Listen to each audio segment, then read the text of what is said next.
This is Red Ice Radio.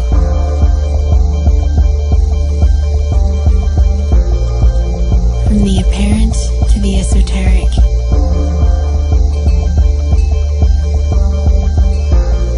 RedIceCreations.com. Hello ladies and gentlemen, this is Henrik Palmgren. Welcome back to Red Ice Radio. It's good to have you with us once again. And a warm welcome to everyone who's tuning in for the first time as well. RedIceCreations.com, that's the website. Go there for much more if you're not familiar with our format or many of the areas we discuss and address. And we do have a real treat for you here today, a special program with comparative mythologist, author and teacher John Lash, who returns for a fascinating and important program on the topic of the Archons from the Gnostic, or should we say the Nag Hammadi perspective. And if you haven't heard about this subject matter before, this is an incredibly important area that I think it's vital that you have some understanding about in order to help you to navigate in the madness, if you will. We are going to begin to discuss the Gnostic theory of alien intrusion. We'll take it from the top, so no worries if you haven't heard about this before, but this is material that connects with the ET question, the Greys, the reptilians, but also the mind parasites, the intra-species predators, inorganic beings, and the transhumanist agenda as well. And the question is why humanity is turning towards, or in some cases being forced to turn to the synthetic and artificial. Please stay with us.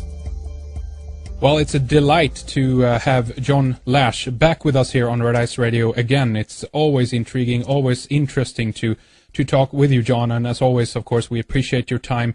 Welcome back, sir. How are you today? I'm excellent. Thank you, Henrik. It's always a pleasure and a privilege to talk with you.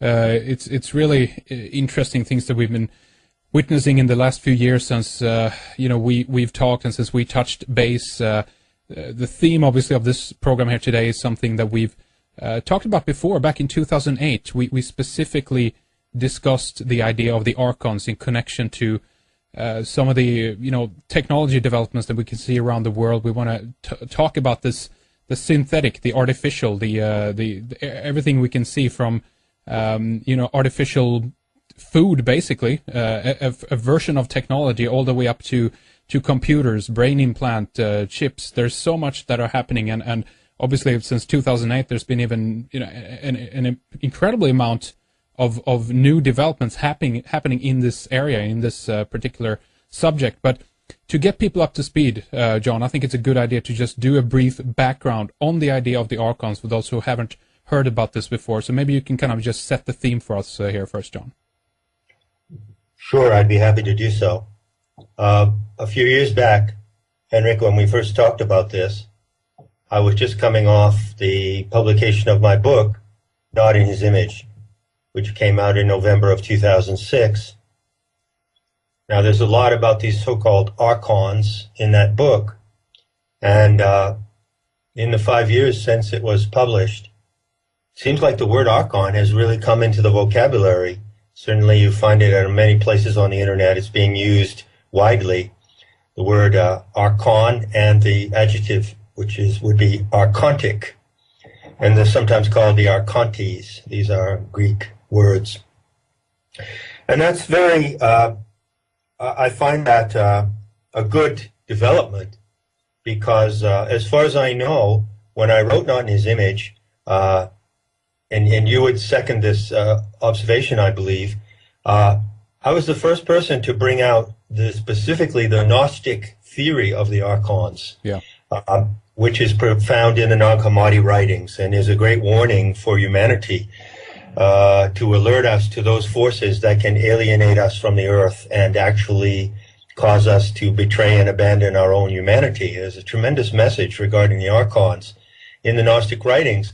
So while I wouldn't necessarily claim to have put that word into public discourse, it doesn't matter who put it in, I think I can claim that the Gnostic version of the Archons that is currently becoming more and more discussed originated with my book in 2006.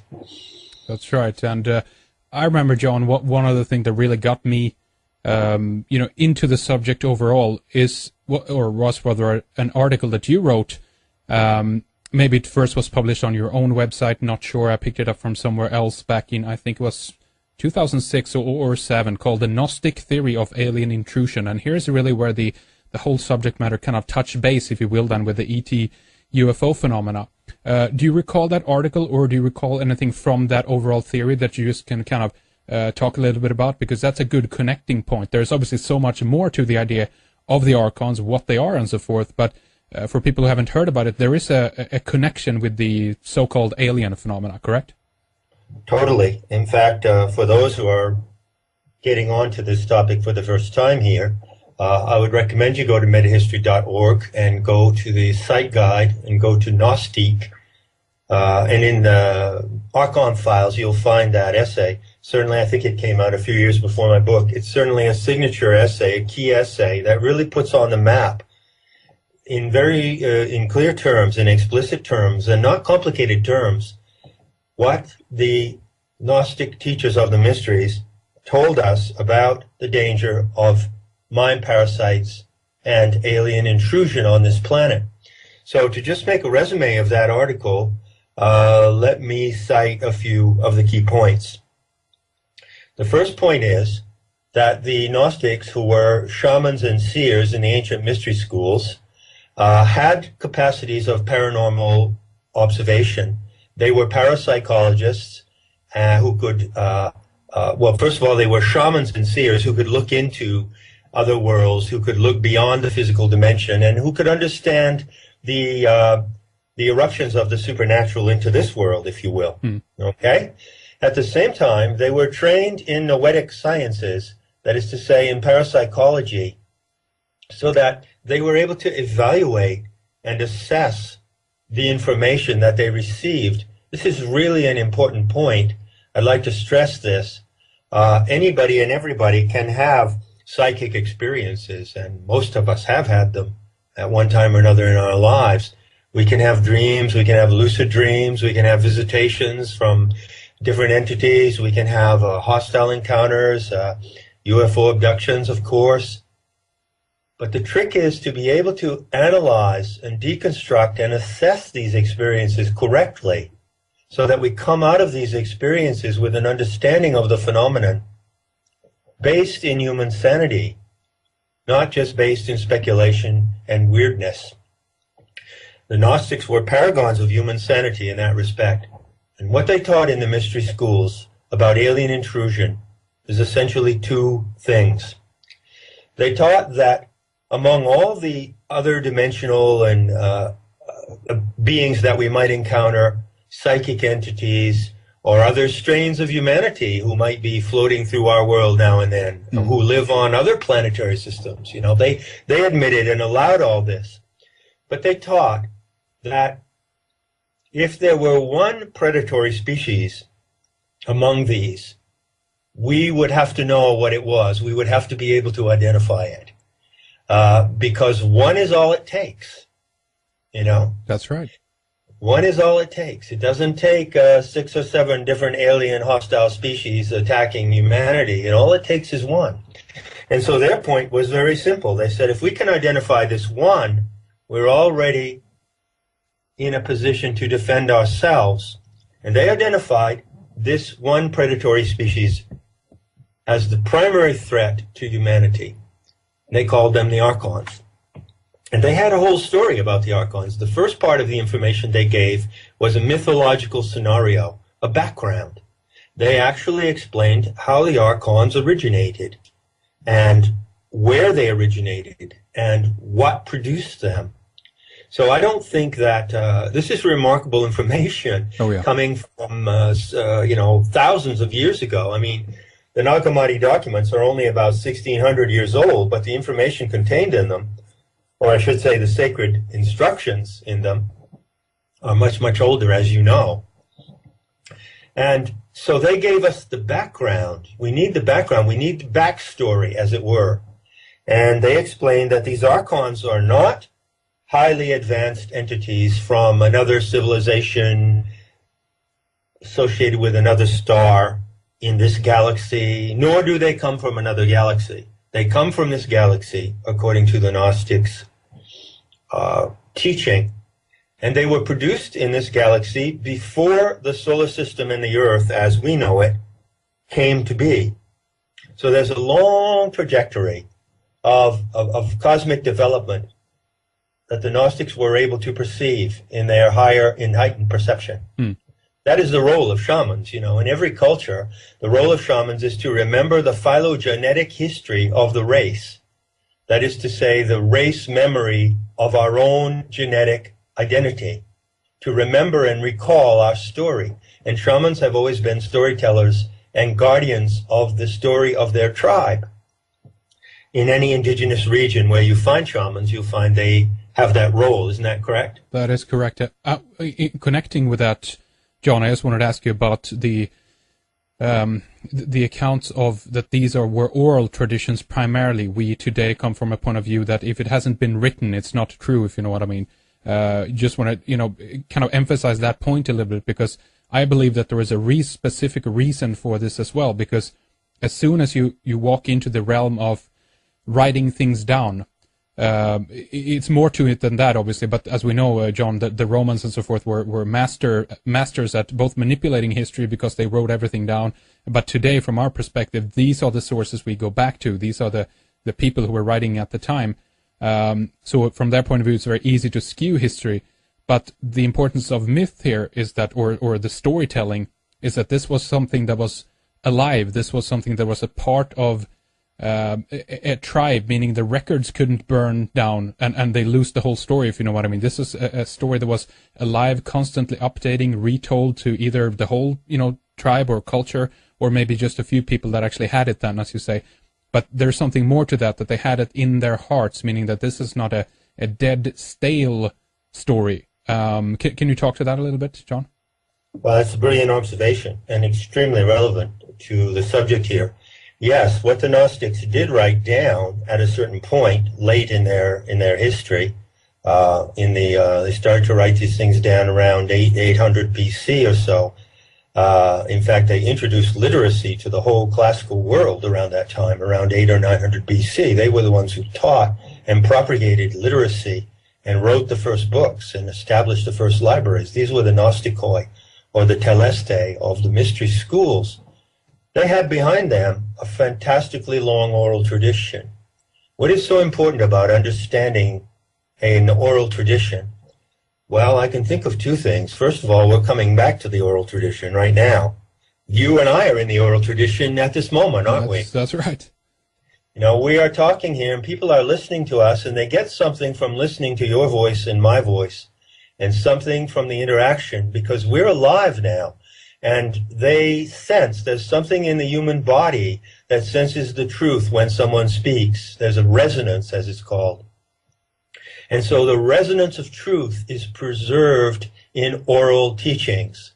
And the integrity of a myth or story, whether it be that of the Australian Aborigines or the Apaches and Navajos of America, or even the ancient Greeks, the integrity of their mythical story depended upon people who embodied that story and who could carry it in their bodies and transmit it through their voices. And and that was the way this information, this sacred instruction I'm giving you now, was originally imparted.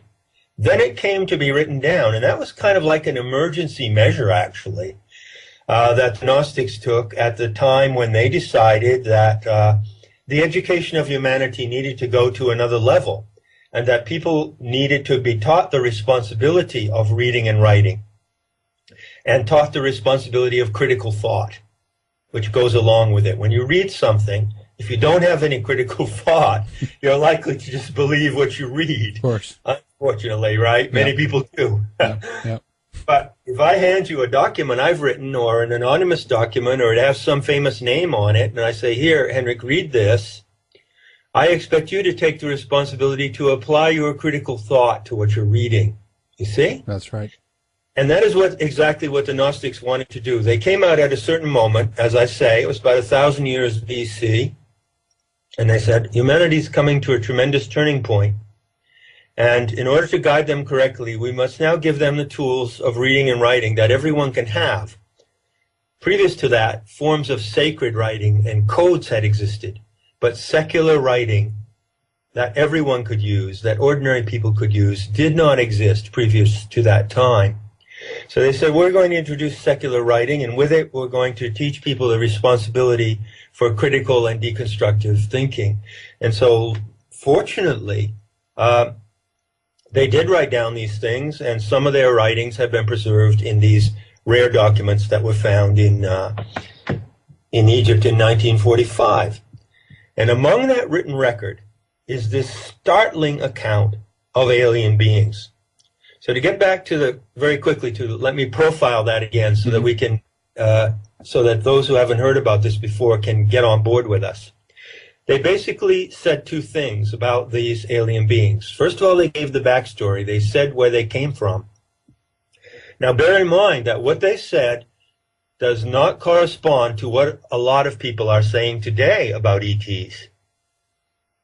Bear that in mind. How's that? Well, one of the most common assumptions, as soon as you use the word ET or advanced civilization or space brothers or whatever you want to call it, an image immediately pops to mind when that language is used. And the image is, oh, somewhere out there in infinite space, surrounding some other star or in some other galaxy or some other star system, is an advanced civilization. And they are not human, they are aliens, or they are extraterrestrials of some kind. Maybe they have a humanoid form, maybe they don't. But the picture that always comes to mind is that they are floating around, say, in our galaxy, in another world system, and they have the advanced technology that allows them to travel through interstellar space, and now they're coming to our system. And this is a very common sort of science fiction paradigm that spontaneously pops up whenever we talk about ETs. Do you agree? Yeah, absolutely. Well, what the Gnostic seers told us was not at all like that. Not at all. So whether or not you would, and I don't ask anyone to take their word on faith, by the way, but whether or not you would agree with what they said, bear in mind that what they said was distinctly different from this. They said that the particular threat to humanity is this species of Archons. It's a species of inorganic beings that actually arose in the early stage of the formation of our solar system, before the Earth itself was formed. When the other planets, particularly Saturn, Jupiter, and Mars, and the two inner planets were forming, and the prototypal stages of the solar system were evolving in the galactic limb, which is where we're located, the Earth did not exist at that time, according to Gnostic cosmology. The Earth came into being later by a different process, an entirely different process than the rest of the solar system was formed. And the Earth was captured in the inorganic celestial mechanics of the solar system. And that inorganic world of the solar system is the habitat of the Archons. So the Archons are not from Alpha Centauri, they're not from some planetary system circulating a star in the Great Bear. They're actually from the solar system itself, and they arose at the origin of the solar system. This is what the Gnostic seers tell us, and it's a unique teaching, something that bears reflecting on very closely. And see, that would make sense also then from the point of view that we get the filtering down of the of these kinds of stories of abduction-like scenarios. We have intrusions, if you will, of different levels, and obviously at that point, it's a modern phenomenon, just as you pointed out, that we chose to put the ET banner on them, and today we think that they come here then with the the flying saucers and all that. But right. what I'm getting at is that their presence seemed to have been there from day one, even those who speculated that they've actually had something to do with the interfering, if you will, genetically with the human species. Can you talk about that, John? Sure. There's another common meme or paradigm that's floating around that's getting a lot of attention, a lot of discussion over the past few years. It was largely defined by Zecharia Sitchin, who started writing books about 40 years ago. And I call it the Sitchin scenario, or the Anunnaki script, which is supposedly taken from Sumerian cuneiform tablets. According to this Anunnaki script, there was an advanced ET civilization on another planet called Nibiru, and they had some problems. I guess they were floating around somewhere else in our galaxy. Let's just confine this conversation today to our galaxy, folks, okay? Because I think if we can understand what's happening in our galaxy, in our backyard, then maybe we could jump a little later into, talking about some other galaxy. Well, exactly. I agree with you. Let's begin with the, a galaxy, I guess that's local enough for you. A galaxy is local enough, and the Gnostic myth is specifically about our galaxy. Everything that is described in there regarding the divine Sophia, the emergence of the Archons, and the creation of humanity itself is located and situated in this galaxy that we are in. So let's stick to that right now. So the Gnostic myth said that the Archons were here from the beginning. It does not say that they have an advanced civilization on any planet. It describes them as kind of mechanical engineers who construct the solar system and maintain it, but they cannot live on Earth. The Earth is an organic planet captured in an inorganic system. And they cannot live on Earth, but they can see and observe what's happening on Earth, and they're very attracted to the Earth. They envy us. This is what the Gnostics actually say. They use the Greek word phthonos, which means envy. They say that the archonic species of inorganic beings looks upon humanity and envies us because we are gifted in ways that they are not. And so they would like to intervene in our evolution. They would like to hack the human genome, which is called the anthropos in Gnostic teachings.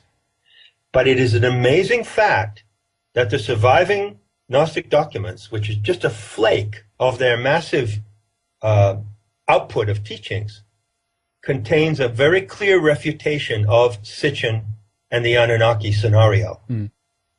The Gnostics who lived at that time in the Middle East, they're from northern Iran, is where the Gnostic movement was founded, by the way, up between the Caspian Sea and the Black Sea, in the so-called plateau of the Urmian Plateau, or Urmian Plateau. The Gnostic movement was founded, and it was called the Magian Order. It was founded about 6000 BC, long time ago. And they observed things developing in the Middle East, so they certainly knew about the Anunnaki story, but they deconstruct this story. According to their version, and this is the only place I know, you tell me if you know otherwise, Henrik, it's the only place I know that gives a refutation and deconstruction of Sitchin's theory. Is found in the Nag Hammadi cosmological texts, where they say the Archons lusted after Eve, by which they mean that they lusted after our human genome, our biological evolution, Eve being the representation of our biology, the human matrix. And they wanted to rape Eve, which is a way of saying in mythological terms, they wanted to get their hands on the human genome, and they wanted to crossbreed with it. They did want to do that, but the Gnostic text is very explicit in saying that they did not succeed. They attempted, but they failed. And that the Eve, which is the psychic and biological part of our species, the part of us that is the part of us that is living, because the word Eve means living, she who is living, has an intelligence inherent to itself. And because our biology and our genetic makeup has an intelligence, a divine intelligence inherent to it, it repelled and evaded the archontic attempt to crack the human genome. So this is a really remarkable fact, and I don't know, some people listening may have heard this for the first time, just as we're speaking, that whereas millions and millions of people today are, in my view, rather mindlessly accepting the Sitchin scenario, seizing upon it uncritically. Yeah. If you read the Gnostics, who were critically minded shamans and seers, they're saying, no, that's not true. That is what the Archons would have you believe. They would have you believe that they've done this, but they have not actually cracked the human genome. They've cracked our minds. They've cracked into our attention. They've cracked into our behavior. And the many ways in which they do that can be inferred from the Gnostic warning, but they have not literally cracked into the human genome because it is massively protected against that kind of intrusion. The immune system around our genome is immense, and it was designed in that fashion from the origin. What's interesting about this now, though, here, John, is that we have human beings doing the job of the Archons, if you will. Cracking the human genome has been a big thing since, well, obviously since the millennium, since 2000, when they rushed to basically announce this at this date. And since then, that time, there's been a tremendous amount of work being done on this. And we can only idly stand by and obviously question why. We were given one version, of course, as we always are, an official, what I like to call the fairy tale in this case, that this is some kind of dream, if you will, by certain people who are involved in cracking the human genome, like Craig Venter, that we've discussed before back in 2008, that this is about unlocking the keys to all the secrets of human beings, of curing all disease, of there's huge amounts of promises that is being made in connection to this. And the question is here, John, are human beings acting alone here, do you think, or do you think that we have human beings working, if you will, then maybe unbeknownst to themselves, for the Archons, doing their bidding, doing their job? What do you think? Well, I would say this is summarized, and I say this after a long study and a long immersion in the subject about the tactics of the Archons. We could talk about that for a long time, and it's extremely instructive to read what the Gnostics told us, because it gives us the basis for a critical detective scrutiny of these mind parasites. But I would sum it up in this way. The Gnostics said that the Archons envy us. They want to become like us. And so they attempted to graft themselves into our genomic identity. They failed. So then they went to plan B. It's like, well, this is how they thought, the Archons. Well, if we can't become like humanity, we'll get them to become like us. The diabolically clever twist. Yeah. That's it in a nutshell. We'll get them to become like us. And you're absolutely right that this Human Genome Project is an archonic fantasy in which human beings, under the name of science, are actually acting out an archonic agenda. They're actually acting out, what is transhumanism? It's the archonic agenda that is blindly compelled to think that we can make something better out of ourselves than nature has made us. You know? That's a huge illusion. And that is the trap of the transhumanist agenda. Yeah. To believe that we can make something better out of ourselves than nature has made of us is a huge delusion and a lie. And those human beings who commit themselves to that lie, who get obsessed with it and involved with it, like Craig Venter and these hundreds and hundreds of other people, will be in turn, they are in the process of carving out their own annihilation. Because that lie is so deep, so deeply wrong, and so erroneous, that as they go deeper into the science to fulfill that, they are actually going deeper into their own destruction. And the project fails. And when that project fails, and I am feeling that it's not soon, not too long before we'll see how those projects fail. When those projects fail, or they produce disastrous or deviant effects like GMO foods, then we will wake up to what an illusion this is, and that we are actually not acting like human beings, but we are acting like the Archons would have us act. Yeah. See, this is a theme that are running in the background, that it's about getting us in a position where we change, and we, in one way or another, then slowly turn into them, meaning that we become the foot soldiers, if you will, for their agenda. And maybe a little bit later, John, we can talk about maybe the interface, maybe how this happens, because again, are there such things as walkings? If we're talking about inorganic beings, then they would have to some way obviously influence our dimension, or maybe even physically, in that sense, incarnate into a body, a vessel, to actually implement some of these things. And we'll get to that. But I wanted to just, I'll go ahead, John. Sure, we'll get to that, and I would like to specify a couple of points on that when we get there to make it really clear, to give people the option, those who are listening, you will have an option to consider this in an entirely different way than you have before. That is a great advantage of using the Gnostic deconstruction of this phenomenon. So just let me get back and contribute and provide the second point of their analysis, Henrik, and then we'll proceed from there. The first point of their description of the Archons, as I say, concerned the cosmic background. They tell us where they come from. You don't have to wonder. You don't have to say, are they from, are they from another galaxy? Are they from a star system in the constellation of Centaurus? No. They are unique to our solar system, according to the Gnostic teaching. And they are mind parasites who inhabit, they have a technology, they inhabit the solar system at large, but they cannot inhabit the Earth, because the Earth is an organic environment not suited to them. That's one of the reasons why when ETs do appear in this world, they only appear very sporadically or for moments at a time. People say, well, why don't they land, Well, the Archons can't land. They can't land because they can't live here, because their inorganic organisms are not designed for their terrestrial habitat.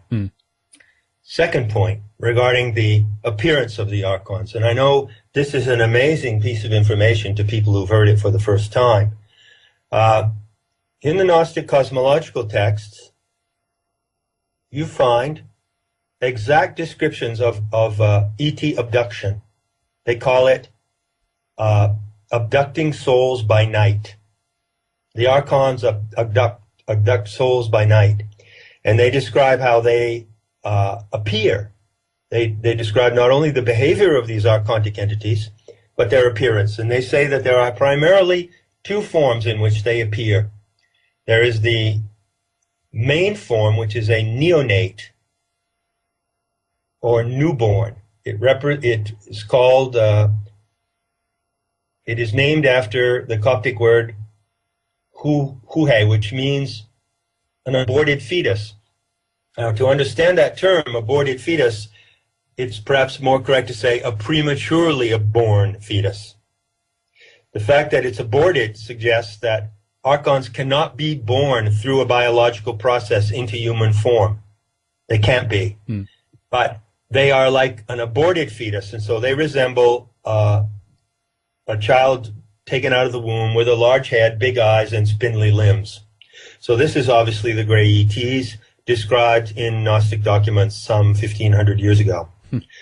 Secondly, they refer to an overlord or master type. The gray ETs, or the neonates, are more like the drones, and they exist in the millions, like a locust infestation of the solar system. But ruling over them is another class of Archon, which is described by the word Drakon, D-R-A-K-O-N. This is the only clue that you have in the Nag Hammadi writings to the identity of the Archon overlords. Well, it's one of the only clues. There's a second clue. And so they are a draconic or reptilian type. Drakon being reptile or dragon. Yeah. And this reptilian type is the overlord of the hive of drones who represent the vast majority of these locust-like cyborgs. They're cyborgs.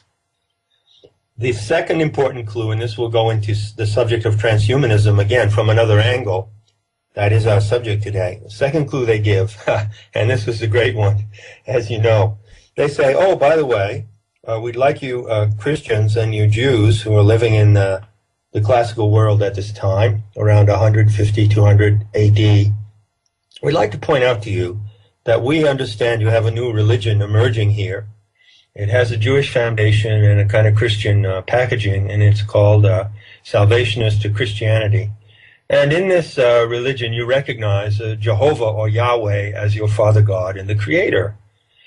Well, we're Gnostic seers from the mystery schools. We have a 5, 6, 7,000 year tradition of shamanism behind us. We've observed alternative worlds. We've worked in schools and teams for many, many generations to perfect our knowledge of the cosmos. And we're here to tell you that your Lord God, Jehovah, is a demented alien, and he's working against humanity. Oops. How about that? How about that message?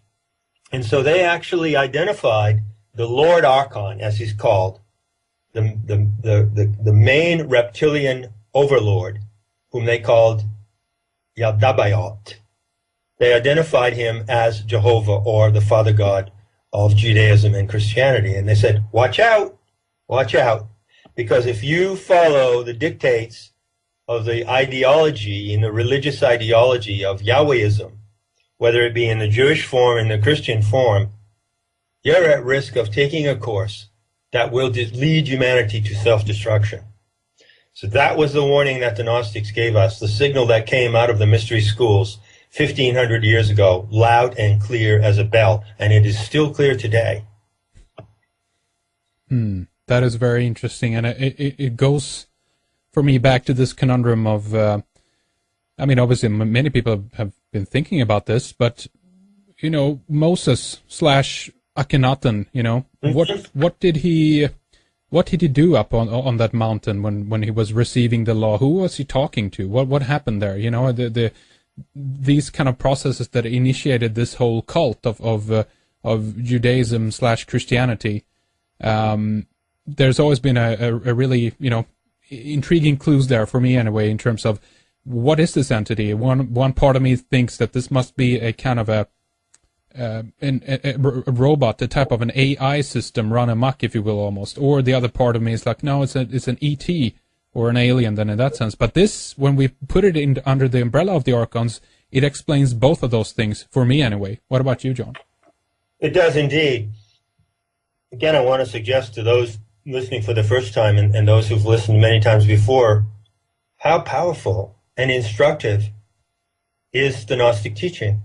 It doesn't tell you what to believe. It doesn't ask you to believe anything, but it gives you vital insight into these realities, and then you can go on your own and use that insight. And it is the most, I mean, I'm a comparative mythologist, and I've studied every kind of spirituality on the planet that you can imagine. And I have to tell you that this is the most instructive and helpful diagnosis that I've ever seen of alien intrusion. It really works if you use it yourself. You have to use it. It's not just information you receive. It's a diagnostic tool. And the best is yet to come. Let's look at another aspect of their diagnosis of alien intrusion. The Gnostics gave us even more than that. Not only did they describe the method and manner and tactics of the Archons, that is to say, they would abduct people, they use fear on you, they paralyze people. They described all of this in quite vivid detail in the Nag Hammadi writings. But they also said that there's an even greater danger. They basically taught that there are two ways in which the archonic mind parasites will infect humanity. The first way is that they will intimidate us by a false show of magic. They have a certain kind of magic. They do. They have psychic powers. They can stare at us and enter our minds through staring. They do remote viewing on human beings. And that's how they get in. One way they get into our minds is by remote viewing. And they can also trick us with their main skill, which is called Hal in Coptic, H-A-L. And Hal means a simulation or virtual reality. So from a Gnostic point of view, what is happening in an alien abduction, when someone witnesses a flying saucer out their window, a beam comes down from the flying saucer. They feel paralyzed with fear. They're sucked up into this vehicle. They're subjected to a gruesome examination of some kind. This is a virtual reality event. And it is real to the extent that virtual reality can simulate reality, but it is not actually physically real in terms of terrestrial reality. And so there again, you have from the ancient seers a clear explanation of how they would do this sort of thing, how they would intrude. But that's not the worst thing. What the Gnostics really warned was that the way that they will intrude and deviate humanity from its proper course of evolution is through religious ideology. They will do it through belief systems. And the Gnostics identified the salvationist belief system of Judeo-Christianity as the instrument of archontic intrusion. It is the instrument. It is the main instrument in which they impact our behavior and get into our skins. Although they don't literally incarnate as human beings, we become so like them. We become so zombified in these religious belief systems of Judaism, Christianity, and Islam. We become so zombified in our behavior that it's just as if they had embodied themselves in us. That is their highest satisfaction, if you will. Right. So that is the interface. That in that sense and answers that question that we wanted to get to earlier, how they are controlling humans and the interference or the the connection between them and us in that sense. But would you say, John, that in certain cases does it go beyond that? Does it extend beyond that point where one of them actually might, I don't know what to call it, possess, inhabit, walk into the body of someone else? Do you believe that could be happening? It's not my understanding that that is the case. I'm not ruling it out because I'm not omniscient. I don't have all the final answers. But in my close study of this phenomenon over many years, it's not my understanding that that is the case. It's my understanding that they do not literally possess. I would say that possession, in cases of possession or diabolic behavior of possession, are cases where human projections are retroacted into the human psyche. Possession and diabolic behavior that we've seen, and there's many, much evidence of it in various cultures, is actually a human product, as far as I can tell. Until we start facing our own demons, until we understand what projection is. Many people don't even know what projection is, the phenomenon of psychic projection. But until we understand the basic dynamics of the psyche and the projection of negative and denied components of the psyche, we're not really going to understand possession. And then I think we could get to a point of explaining almost all, if not all, cases of possession and diabolic behavior from that viewpoint. And we could not falsely attribute that to the intrusion of aliens or other entities. So that's the line I take on it, just for what it's worth. Yeah. The abduction scenario, then, if we look at that a little bit more, we hear stories in some regards about updating DNA, changing DNA, fixing, meddling. We hear stories about hybrid programs, creating a hybrid race between us and them, maybe again bridging this interface so that they could be either part of us because of this Thonos or the jealousy that you mentioned before, that they want to become like us, they want to join with us. David Jacobs done tremendous work on this. What's your take on that, John? Well, I have to be brutally honest with you. I think that it's largely delusional. I don't think there is a hybrid program, and I don't care how many people say there is. I'm saying I don't believe that is so. We are capable of, let me take a step back here and see if I can legitimate myself, because I know there's a lot of people who won't agree with me here.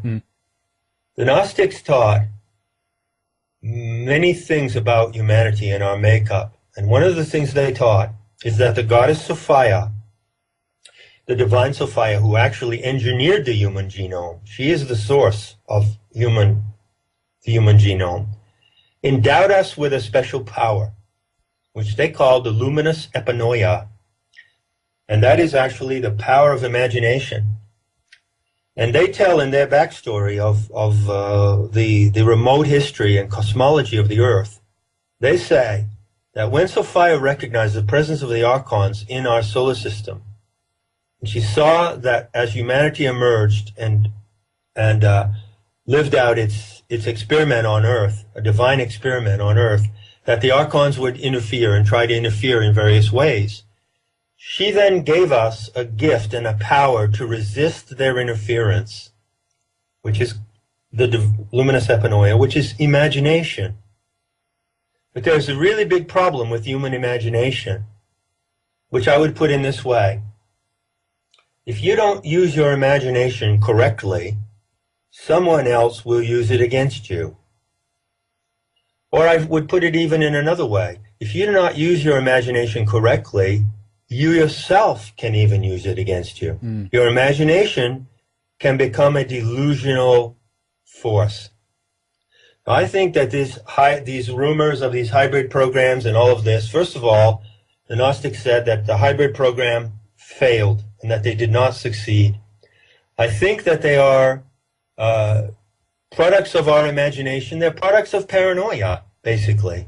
And that by going into these realms of paranoia, we are actually providing a mental theater where the Archons can play out their game with us, which is a mind game of betrayal and deceit. And that we actually betray our humanity by playing into these scenarios. But unless we have a way to direct our imagination and focus it on our true humanity, that is a risk that we face. So one of the things that I'd like to get to at the end of this conversation we're having about transhumanism is how to defeat transhumanism by getting into the true identity of humanity. Transhumanism is an attempt to create, as I said, a concept of humanity, a hybrid, cybernetic species, superior to what we are, superior to being other animals, that is actually a betrayal of what our true potential is. If we could realize our true potential as magical children of Sophia, there wouldn't be any attraction in these games and in these scenarios. No attraction in the least. True. So I'd like to be, if you can remind me, Henrik, with a nudge, I'd like to get back to that aspect of solution, perhaps in the second half of our talk. Absolutely. Let's do that, John, and let's. I want to run one more question, by you here, and then we can take a little break at that point. But let's talk about one more thing here, because there's another, problem here, or an issue of. I mean, because I still put the branch of abductions, maybe even onto the human realm, if you will. That this might actually be, military programs running. This might be the dramatic and traumatic yet subtle, if you will, manipulation of humanity over into a new age religion, if you will. And I can talk a little bit more about that. But this specifically has to do with a necessity that I can see now, both from the point of view of Christianity, Judaism, and maybe even Islam to a certain extent, that they've gone through different successions of reformations. They need to update their religion now and then in one sense or another. Now that we know that there's not a God up in the cloud somewhere because we're sending rockets up there, we need to expand the realm of these religions further, if you know what I mean. So in that sense, it's perfect from that point of view to say that there is somebody out there and they have created us. It kind of touches base a little bit with the science bit of this, but it's enough fiction, of course, to kind of put some question marks on it. But what I'm getting at is that we're seeing it traversing over to a new age religion, and I see that the aliens, if you will, then are kind of at the heart or at the center of this. And I guess I just would like to have your take on that, John. And I'm not saying that this is only maybe an invention, from the Archons, but it might be an extension of the manipulation that the Archons did on humanity, who are now kind of running on their own program and know simply that they need to update their own version of control, if you know what I mean. And we have so much of this, the alien phenomena disclosure. We have people talking about this on the TV. We mostly see it today, of course, in the context of an alien invasion. Economists like Paul Krugman is sitting there now and kind of talking about a fake alien invasion that would be good for the economy. So I guess what I'm getting at is that this is really beginning now to really seep into the mass consciousness, if you will, of humanity. And the question is what the agenda is at the end of that. And I see that this is about a reformation and updating and a creation of a new age religion. What's your take on that, John? Well, I would say you're tracking that closely, and my observations and suspicions about it are closely aligned to yours. First of all, I'd just like to make one point about abductions as being done by human beings to other human beings.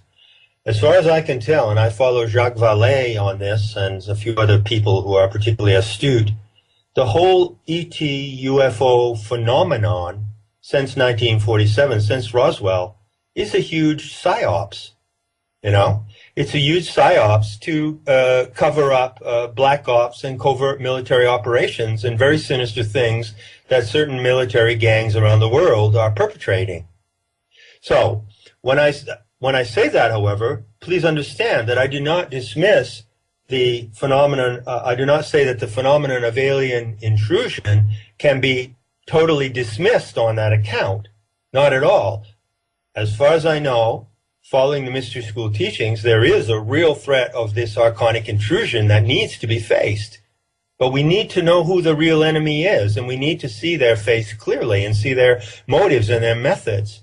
So there's a trap that we want to avoid here if we can. A great deal of what is done and attributed to UFOs and ETs may well be just a psyops to cover up military black ops and sinister programs of abduction. And, you know, I'm much more inclined to think that mad scientists on the earth, like the Nazis were known to be, are experimenting with hybriding and weird genetic and eugenic programs and abducting people and then blaming it on the ETs. You see what I mean? Yep, yep. I'm much more inclined to believe that that humans are doing this. I mean, there's a double challenge presented by the Gnostic expose of the Archons.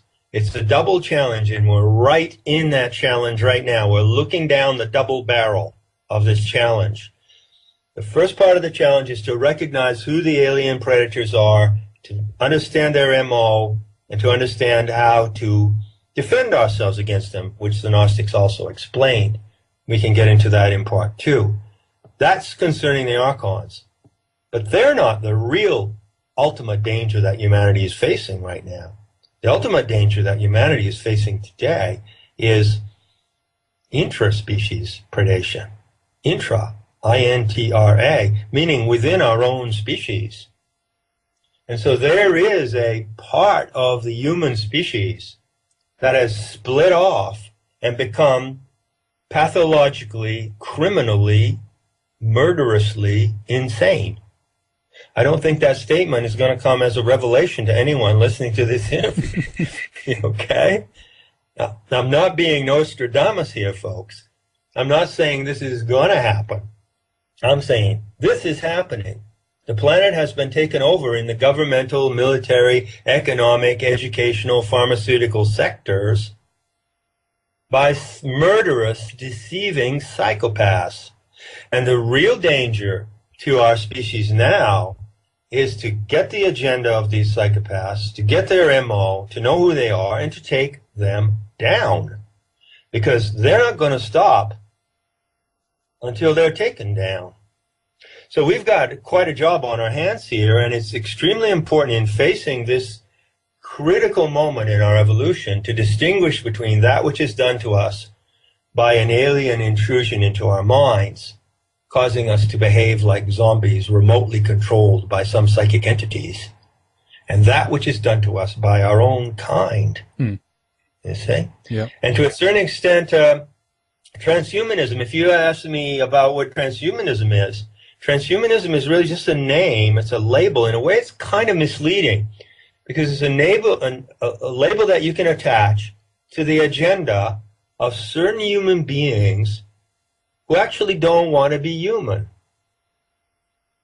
And the main characteristic of all the human beings in the transhumanist agenda and the transhumanist gang is one simple thing that identifies them: fear of death. Yeah. They're afraid to die. Yeah. And so they want to upload their consciousness into a cybernetic organism, or they want to have nanomedicines and all of these. You know, you've interviewed many of these people and many of the detectives who are investigating them as well. And I'm here to say that that has turned them against humanity. So transhumanism is really a program of people who are anti-human. The trans part of it is a lie. If you want to go beyond humanity, you don't even know what humanity is. You don't even know what human potential is. Yeah, exactly. And yet we're ready to leave it behind right away. Yeah, it's incredible, isn't it? And that, which is really stupid when you look at it, that stupid move, that obsession comes from people who can't face their own humanity.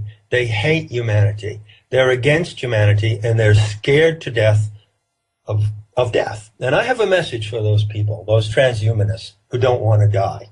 So I hope some of them are listening to this, because this is John Lash's personal message to you, who don't ever want to die. Don't worry about it, folks.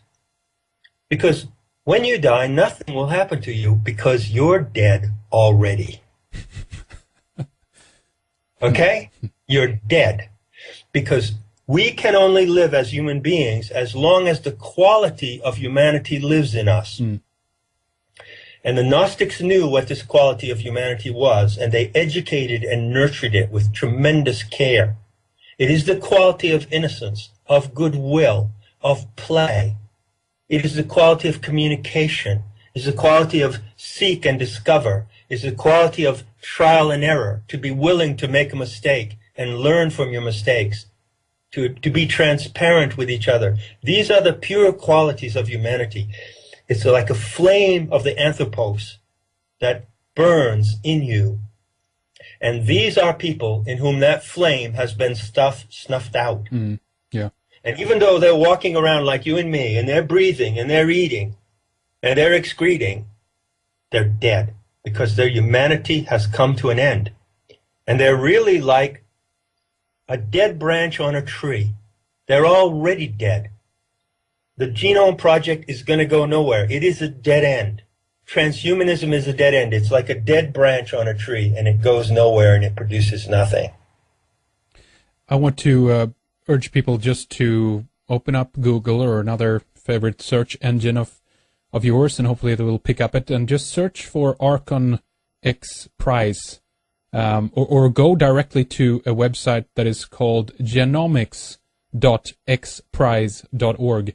But search for Archon X Prize and take a look at that video on that first page, on that first hit you'll get, at least through Google, and you'll see something pretty creepy in terms of the genomic program, the human genome program that they've been running now since 2000, or before that, obviously. But this is just a little tidbit, obviously, and a hint, obviously, as well. We talked about this back in 2008, John, quite extensively in terms of their choice for the name of putting Archon on this. Very, very intriguing, incredibly intriguing, symbolic. But let's do this, John. Let's wrap things up with the first hour now and then continue proceeding. We have just so much more that we want to talk about and get to. The book is called Not in His Image. John Lash, excellent book. And the website you need to go to is Meta.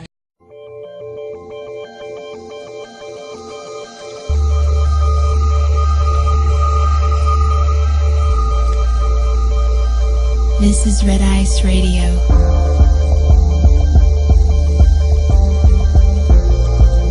From the apparent to the esoteric.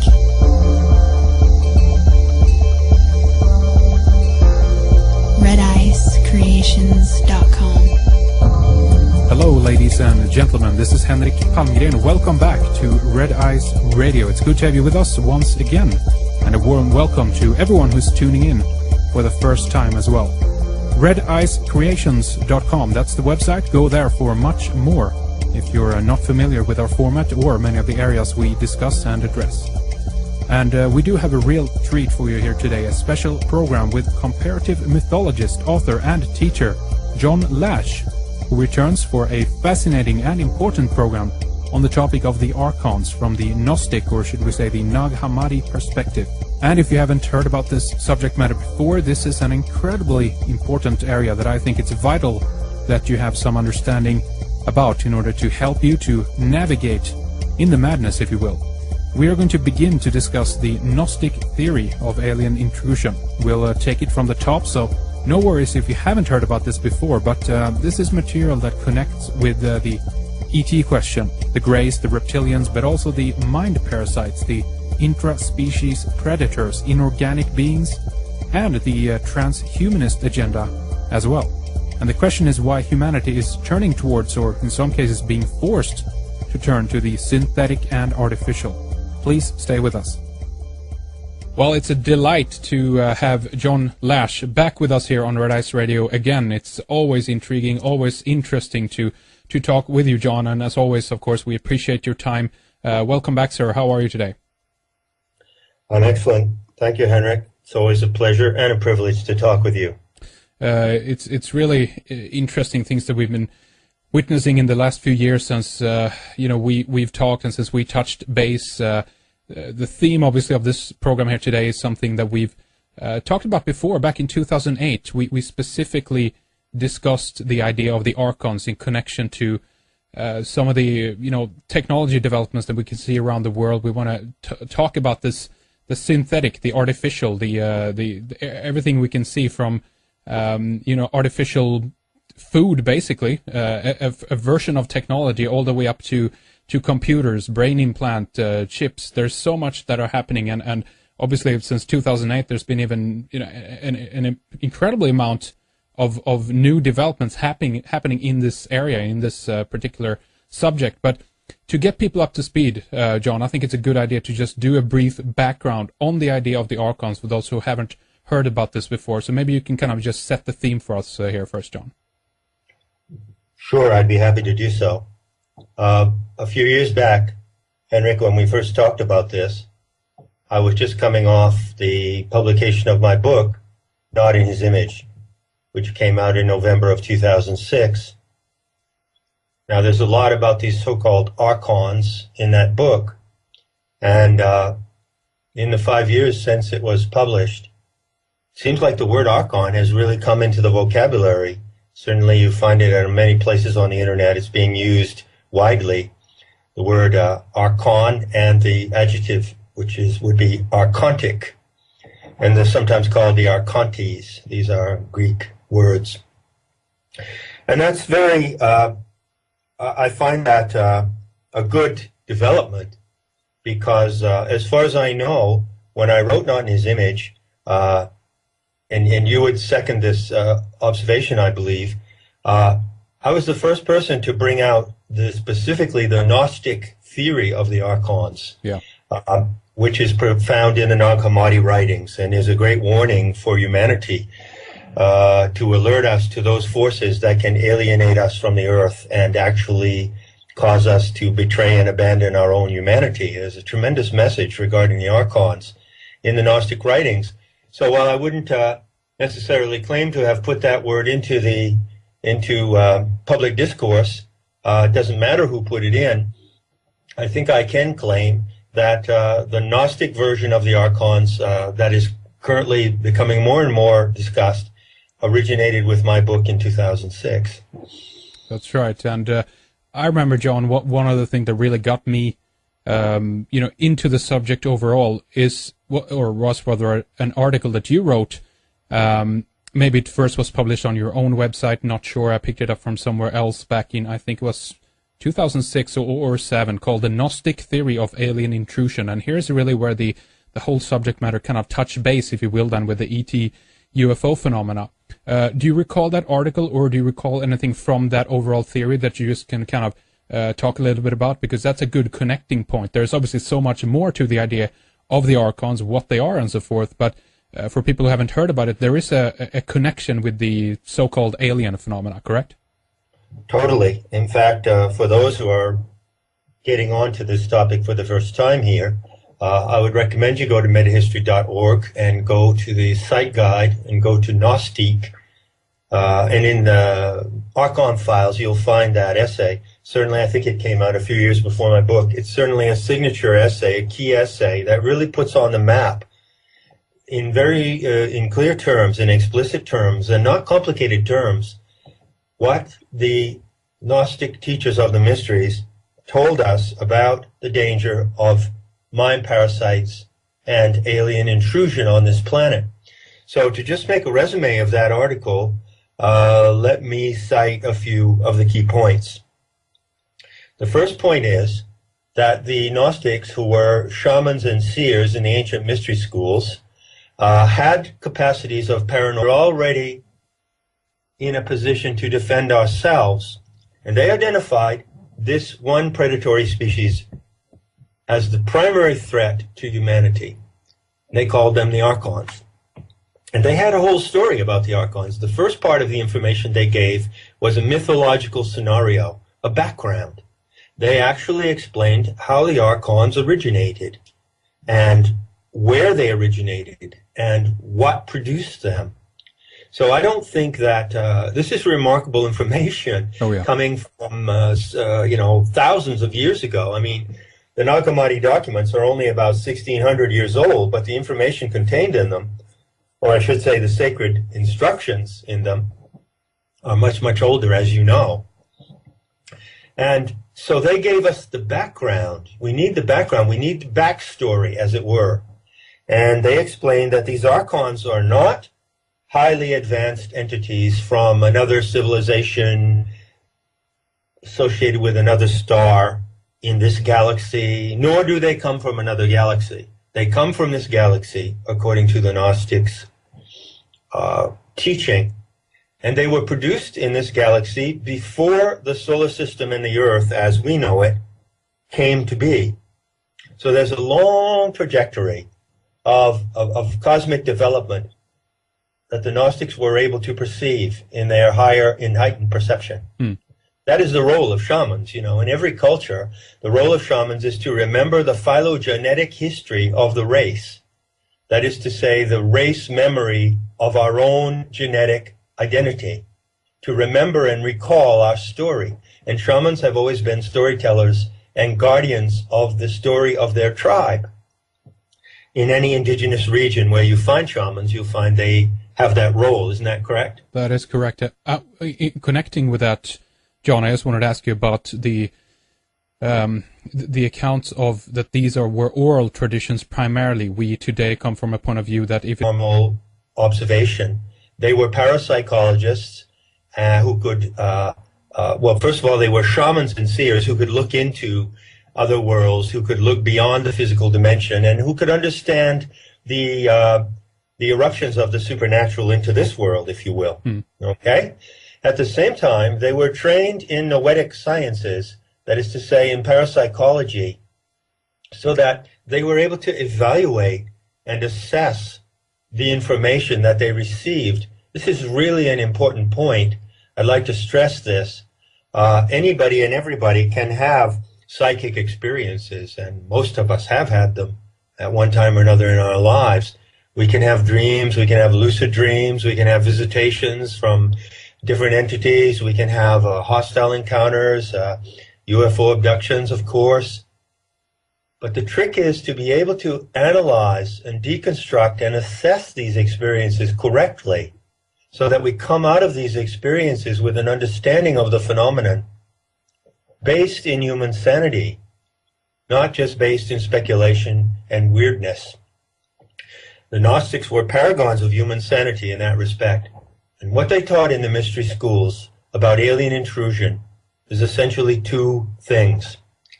They taught that among all the other dimensional and beings that we might encounter, psychic entities, or other strains of humanity who might be floating through our world now and then, who live on other planetary systems. They admitted and allowed all this. But they taught that if there were one predatory species among these, we would have to know what it was. We would have to be able to identify it. Because one is all it takes. That's right.